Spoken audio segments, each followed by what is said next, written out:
Nossa, é realmente uma escolha que tem que ser, né, de fato, levada muito a sério, né? Uhum. E, sim, eu acho que o sonho de ser pai, de ser mãe, fala mais alto nesse momento. Então, sem dúvida, esses casais fazem tudo certinho e vão lá. Eu conheço, né? Eu tenho uma amiga muito próxima que eu acompanho toda a jornada deles e tenho fé que esse ano vai dar tudo certo. Estou junto com ela nisso. E queria até mandar um beijo para ela agora e desejar, mandar essa energia positiva que ela vai conseguir ser mãe, Amém. sim, esse ano. Tice, eu já ia chamar de doutora Tice, mas é que a gente está aqui tão à vontade, né? Falar também sobre essa reprodução que você falou, independente, né? Na verdade, produção independente, Uhum. que é também uma escolha que vem crescendo bastante. Muitas mulheres não querem esperar o marido perfeito, Uhum. querem logo, enfim, cansadas de esperar para ser mãe. Quero ser mãe logo e vou dar conta do recado. Tem Uhum. uma rede de apoio que também é muito importante, né? Nesse Uhum. caso da produção independente. Eu ouvi uma vez uma frase, quando eu estava ali, logo no início do Puerpério da Serena, eu ouvi um podcast qualquer, não lembro o nome, o seguinte: para se criar uma criança, para se ter um filho, é preciso, no mínimo, 2 pessoas. No mínimo, seja vó, marido, amiga, vizinha, tia da escola, mas precisa de 2 pessoas. Então, como é que hoje você recebe essas mulheres para produção independente? Há uma média de valores que a gente pode falar aqui, para quem está interessado já ir se preparando, fazendo ali uma poupança, enfim. Uhum. Valores a gente não consegue falar e nem pode, né? O Conselho Federal de Medicina não permite, mas a produção independente, ela é tanto para a mulher quanto para o homem. A gente pensa muito só na mulher, mas vou explicar como é que acontece para o homem ter a sua produção independente, né?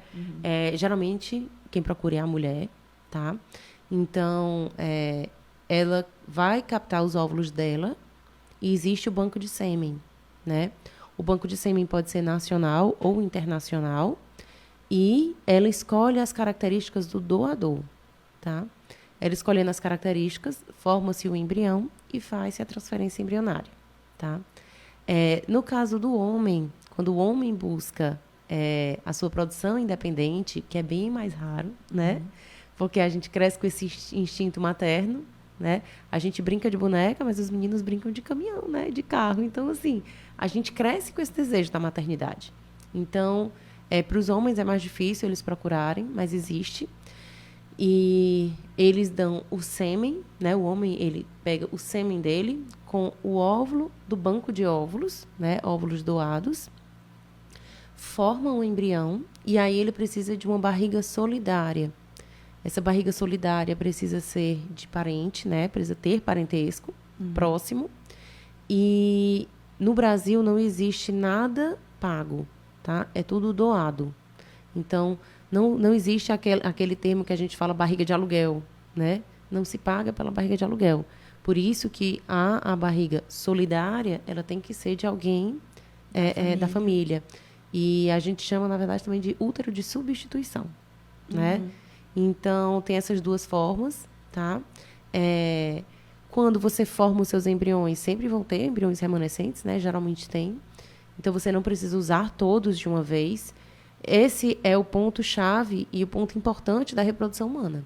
Porque muitas mulheres já procuram nos seus 38, 37, 36 anos, né? Ou para congelar óvulos, ou para, né, fazer a FIV já com embriões prontos. E você consegue constituir, né, entre aspas, a sua prole para o resto da vida, né? A ideia é essa, né? Que a gente consiga congelar embriões para que eu fiz aos 36 anos, um exemplo, né? Fiz aos 36 anos, aos 39 eu voltei, tive mais um, e aos 44 eu quero mais um filho. E aos 44 anos a gente sabe que a qualidade do óvulo é muito baixa para você ter uma gestação, né? Para você entender uma gestação natural aos 40 anos de idade, a chance de engravidar natural é de 1%. É muito baixa. Aos 30 anos, é 20% ao mês a chance de engravidar. Então, você vê que entre 30 e 40, a queda é muito grande, né? Então, isso chance ao mês, né? Que a gente fala. Mas a ideia da reprodução humana é que você consiga ter os seus filhos e a gente fica com o embrião congelado. Então, a mulher ela volta aos 43, 44, mas a qualidade da implantação vai ser de um óvulo dos 36 anos de idade. Então, é para aumentar as chances, porque também não pode esperar muito tempo e chegar aos 48 e querer ter óvulos próprios. Para isso, também tem mais uma opção para as mulheres que não têm mais reserva ovariana, mulheres que tiveram câncer de ovário, tiveram que tirar o ovário, mulheres que já entraram na menopausa precoce, porque eu tenho um paciente que aos 30 anos já está entrando na menopausa, né? Então, a gente tem esse alerta, né? Porque o último caso ainda é a ovo-doação. Então, mulheres que não têm óvulo próprio, porque não tem mais reserva ovariana, mas ela tem acesso ao banco de óvulos para que ela faça a fertilização in vitro com óvulos doados. Olha só, boa, muita coisa do que você disse eu não sabia, ou então achava que era diferente. Tem muito tabu nessa história, né? Muita gente que acaba, enfim, as informações vão circulando e muita gente até vai se, né, até desincentiva, né? Muita gente que tem esse interesse e acaba se perdendo ali no meio. Você sempre quis ser mãe? Desde quando que você lembra que você quis ser mãe? Assim, a maternidade sempre foi um chamado, né? Eu sempre gostei muito, né, de ver famílias grandes, porque a minha família é pequena. Eu só tenho uma irmã, né? Então, eu queria mais filhos. Eu acho que se eu não tivesse gestações tão complicadas, eu não teria fechado minha fábrica agora. Eu acho que eu teria quantos Deus mandasse mesmo. Mas, na minha realidade como médica, né? E eu tenho trombofilia, as minhas gestações, meus 2 primeiros passos foram prematuros, meu primeiro foi para UTI, né? Então, é meio traumatizante. Meu marido que morre de medo também, né? Das minhas gestações. Mas eu tento levar uma maternidade muito leve, né? Então, mesmo que seja difícil, mesmo que eu passe a noite acordada, com os 3 na minha cama, né? Às vezes parece uma orquestra lá em casa. 3 choros ao mesmo tempo e acontece, e é normal, né? Não é o que a gente gosta, não é o que a gente quer, mas a gente tenta acalentar. Então, a gente vive um dia após o outro, porque, apesar de todas as dificuldades, ser mãe é a maior bênção que eu tive na minha vida, né? E a gente fala muito de, eu não dormi, eu tô cansada, ele tá assado, não sei o quê. Então, assim, você sempre tá com algum probleminha da maternidade, mas a dimensão do amor materno é tão grande que você parece que vai esquecendo tudo o que você passou.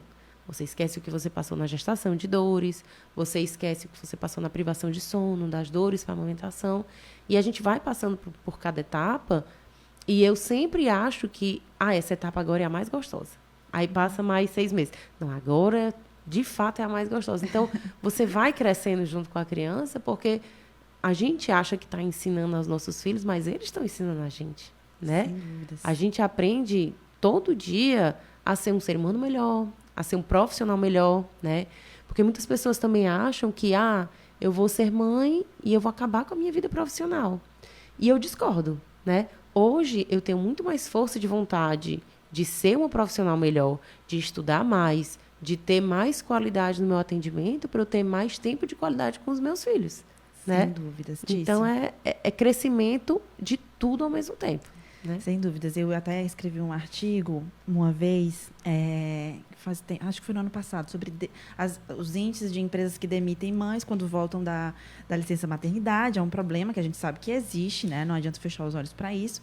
E eu comentei disso, né? Que eu, depois que virei mãe, eu me dediquei a muitos mais projetos. Parece que minha mente abriu, assim, para um monte de coisa. Tipo assim, eu sou capaz de fazer muito mais do que eu imaginava. Então, a empresa que contrata uma mãe, ela tem que saber isso. Ela tem que saber que ela vai contar com uma profissional que vai dar tudo de si muito mais. Porque ela tem garra, porque ela tem que chegar em casa para estar ok para o filho. Então, tem que dar tudo de bom e do melhor também, né? Aquela frase.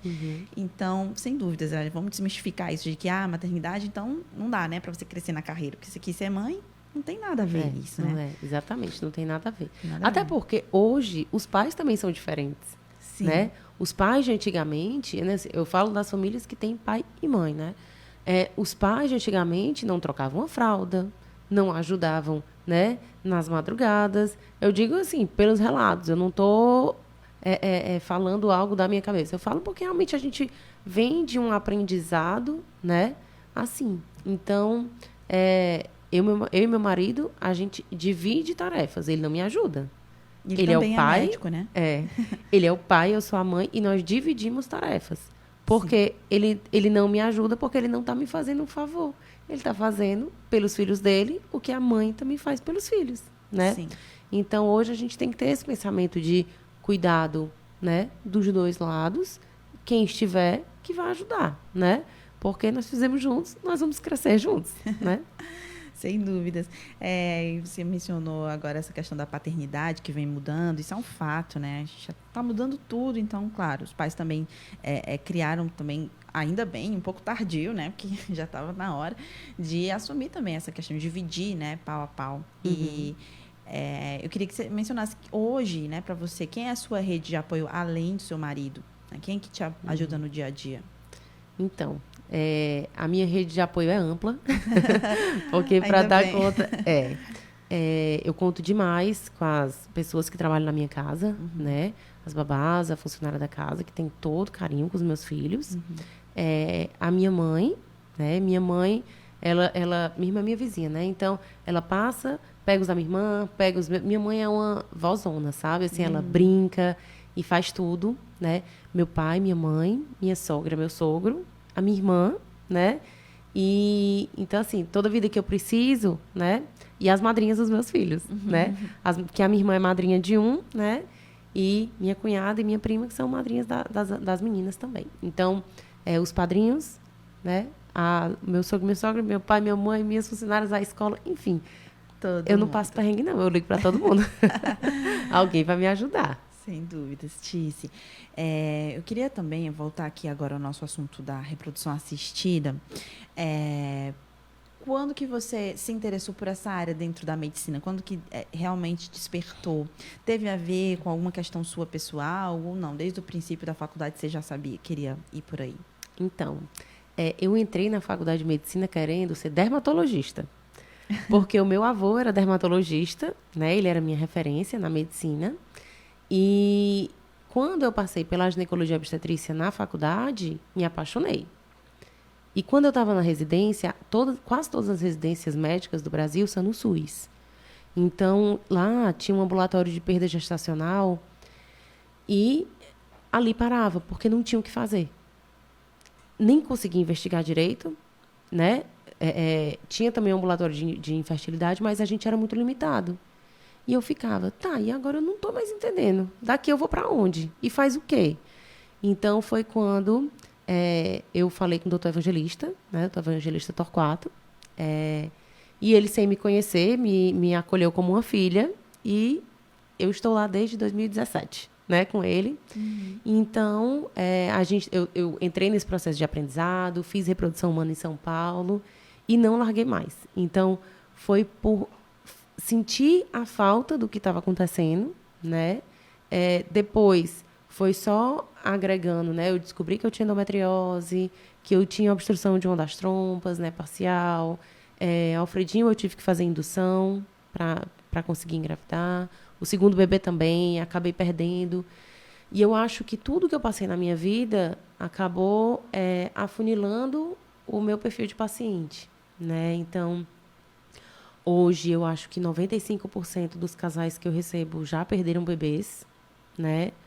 E é muito gratificante eu receber casais assim, porque eu sei o que eles gostariam de ouvir. Porque quando eu perdi o bebê, foi muito difícil alguém falar o que eu gostaria de ouvir, o que eu precisava ouvir naquela hora. Sim. Né? A incerteza de que você vai ser mãe, né? Quando eu tive o meu diagnóstico de endometriose, porque hoje, endometriose, a gente sabe mais um pouquinho. Mas ainda é uma coisa que é muito difícil da gente entender, porque é muito complexo.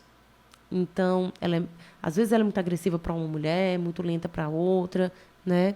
Então, hoje, quando eu recebo os casais, eu sinto o que eu posso ajudar, né? Porque o que a gente pode ajudar não é só de ter o filho, é todo o trajeto, né? Porque o caminho é que é difícil. Então, todos os casais, eu digo, gente, vocês vão olhar para trás e vai dizer que valeu a pena, né? Então, foquem no futuro e que o processo seja leve.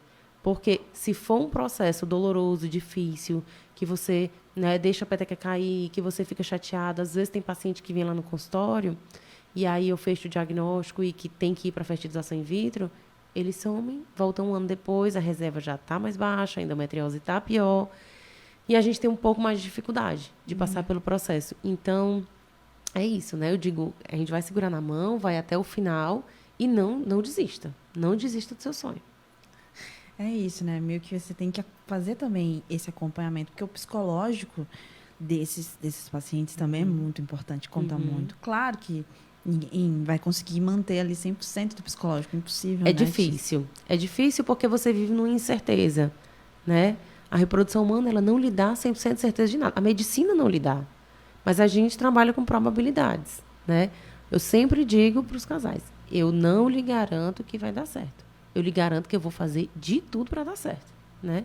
E a gente sabe o caminho que a gente está andando. Eu sou muito verdadeira. Se a gente acha que não vai dar certo, né, com óvulos próprios, que a gente tem que ir para um ovo doação, a gente vai para um ovo doação, né? O importante é a gente saber o diagnóstico para saber o caminho e aceitar esse nosso caminho. Entendi. Isso é importante, né? Você recomenda, assim, também acompanhamento, terapia, enfim, para os casais que estão nesse processo? Com certeza. É um dos principais passos ali, a questão também de uma alimentação. Como é que com certeza. A tentativa de engravidar, ela tem que ser multiprofissional, né? A gente recomenda, sim, né? Os tratamentos com a psicologia, o acompanhamento nutricional, que é extremamente importante. Para muitas pacientes, tem indicação de acupuntura, né, que melhora muito a resposta na reprodução humana. Então, o acompanhamento com o andrologista, que é o especialista em fertilidade masculina. Então, tem todo um processo e todo um apoio que a paciente vai precisar ter. Inclusive, até de paciente que está com problemas hormonais, precisa do endocrinologista, paciente que está com nódulo na mama suspeito, precisa ter certeza de que não é nada, porque como a gente entra com hormônios, a gente pode acabar estimulando aquele nódulo a crescer e a gente não sabe o que é. Então, tem que confirmar que não é nada, precisa do mastologista. Cada caso é um caso, né? Cada casal tem sua história para contar. Então, sempre a gente tem que ir de acordo com cada família, né? O que está precisando. Bom, só para a gente ir fechando, falando agora nessa questão da jornada, dos casais, enfim, da preparação, há muitos casos, assim, pela sua experiência clínica, na clínica, que acabam até, enfim, os dois cada um vai para o lado, acabam causando essa frustração de não conseguirem.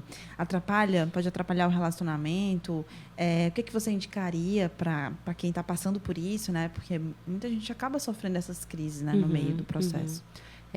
O casal, quando entra no processo de acompanhamento, de busca, né? Muitas vezes eu vejo as mulheres sozinhas na consulta. E isso é um pouco frustrante, porque você sabe que o sonho é do casal. E precisa ser a prioridade dos dois. Muitas vezes, é muito difícil acabar o casamento. Às vezes acaba o sonho da maternidade. Muitas vezes a mulher abre mão, né? Porque ela se vê sozinha. Então, às vezes eles tentam, mas o marido não quer fazer um espermograma. O marido não quer fazer um exame de sangue. O marido não quer colaborar, né? E, assim, não são exames invasivos. Vamos ser bem honesta. Porque os exames da mulher, eles são bem mais invasivos. Então, são exames que vai avaliar colo do útero, ovário, trompas. São exames que vão avaliar a cavidade uterina, né? Alguns exames que a gente vai precisar fazer com sedação. Então, são exames que a gente acaba precisando fazer de forma mais aprofundada, né? Então, assim, até para casais que estão passando pela reprodução humana, eles precisam saber o que eles vão fazer em caso de morte, divórcio, porque tudo é colocado na ponta do lápis. A gente está falando de vida, né? A gente está falando de filhos. Então, tudo envolve um conhecimento, né? De você saber o que você está passando e você saber o que vocês vão passar no futuro, né? Então, assim, os casais que buscam, geralmente eu converso muito sério, né? de todo esse processo que vai passar. Não é fácil, né? Não é rápido. Então, às vezes o casal, quando chega lá, já chega assim, com 10 anos de tentativa. Então, eles já estão realmente cansados, né? Mas a psicologia ajuda demais. E é essencial, né? Precisa de verdade. Muito bem. Então, olha, nosso papo está acabando, nosso tempo está acabando, mas é muito assunto dentro, né, desse tema, né, Tíci? Eu queria primeiro parabenizar mesmo, porque agora que eu a conheci um pouco mais a fundo, cresceu mais ainda a minha admiração. Realmente, de fato, é aquela pessoa que eu acompanho já há 4 anos.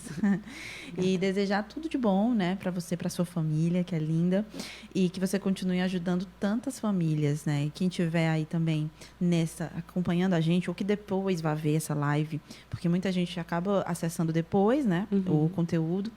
Então, se você se sente, né, em um desses casos que a gente acabou de citar aqui, procure primeiro ajuda, né, Tícia? Eu acho que você pode dar melhor recado do que eu, mas é isso, primeiro procurar ajuda, né, Tícia, nesse caso. Eu sempre falo, não deixe para amanhã, não deixe para depois, porque o sonho passa, né? O sonho, ele existe, ele é real, né? Mas a gente não pode deixar, na verdade, ele passar, né? Porque, às vezes, alguns casais querem hoje, aí ficam frustrados, passam algum tempo dizendo, não era isso pra gente, não era isso que eu queria, e volta anos depois, né, com toda uma frustração. Então, se você tem esse sonho da maternidade, é seguir, ir em frente até o seu limite, né? Eu também não posso dizer que todos os casais conseguiram, nem todos conseguiram, infelizmente, né? Mas que a gente faz de tudo para que dê certo. Então, para isso, a gente tem etapas, né? E essas etapas, às vezes, tem paciente que fica pulando de médico em médico também, né? Às vezes, quando chega paciente minha, às vezes já foi em vários profissionais. Então, é muito importante que você escolha o seu profissional, que você confie no seu profissional, porque a gente sempre tem um plano A, B, C, D, até o Z, né? Então, a gente vai passando por etapas de evolução, porque também não adianta a gente fazer o maior tratamento quando eu preciso de pouca coisa, né? É tudo uma tentativa. E aí, não pode deixar a peteca cair, não pode desistir. É continuar. É isso, resiliência, então, né? Exatamente. Vamos ficar com isso. Tícia, muito obrigada mais uma vez. Então, você deve voltar lá para o seu lar. Enfim, tomara que não estejam os 3 chorando. Mas... Não, já deve estar quase dormindo. Está na rotina do sono, já. Maravilha. E agradecer, né, mais uma vez, agradecer o pessoal que acompanhou a gente por aqui, acompanhou no Facebook, no YouTube também, enfim, pelas plataformas, e agradecer, é claro, a equipe que fez aqui o programa comigo hoje, o pessoal que ajudou, o pessoal da técnica, vou agradecer o apoio no Grupo O Povo, e também o Grupo de Comunicação O Povo e a Rádio Povo CBN, e a produção e locução, minha, Raquel Gomes, os trabalhos técnicos de Kelly Alves, Marco Vicenzi e Bruno Silva. Você também, claro, mais uma vez, obrigada, Tíci, e até o nosso próximo episódio. Obrigada. Obrigada. Tchau, tchau.